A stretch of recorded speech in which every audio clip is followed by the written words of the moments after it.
Well, joining me now, Paul Sperry, New York Post columnist, author of The Great American Bank Robbery, and he is writing on what is the resistance, the shadow government being formed by Barack Obama.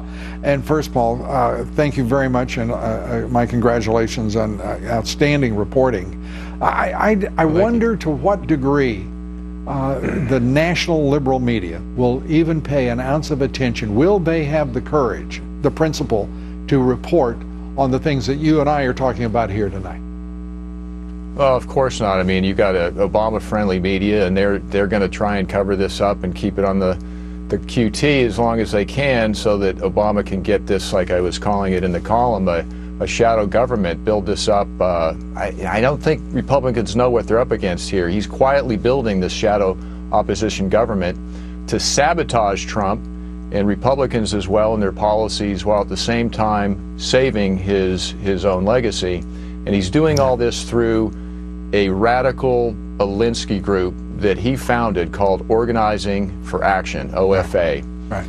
And they've got an army of agitators, and they are going to, they're fanning out. They're going to hit Republicans even harder next week when they go home for recess back to their home districts. Right.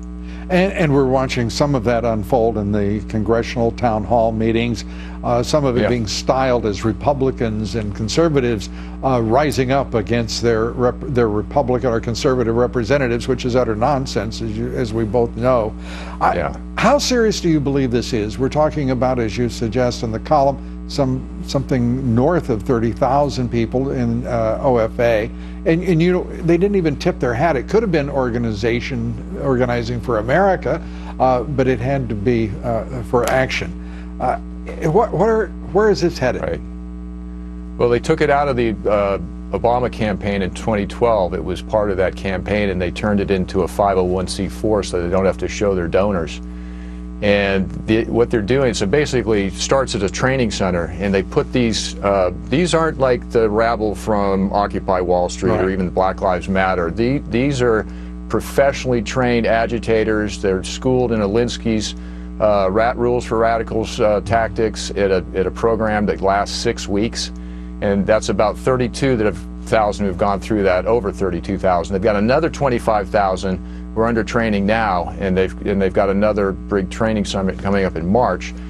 And we haven't seen the worst of these protests. These are really going to hit hard. But Obama's the guy who's behind all this. He's the mastermind.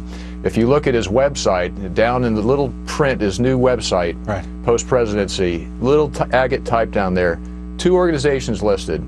One is, I don't know if you can see this, OFA, Organizing for Action. The other is the Obama Foundation.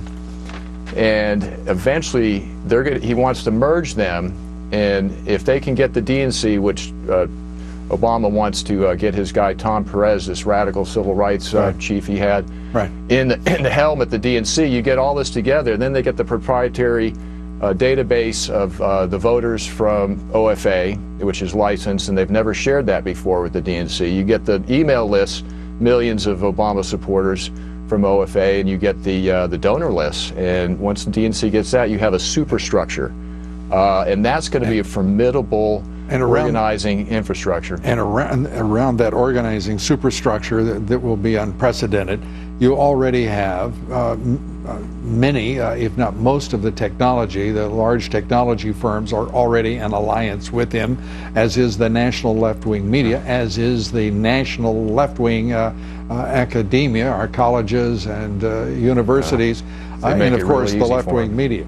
So it is an extraordinary development, and they mean business when it comes to obstructing and bringing down this administration.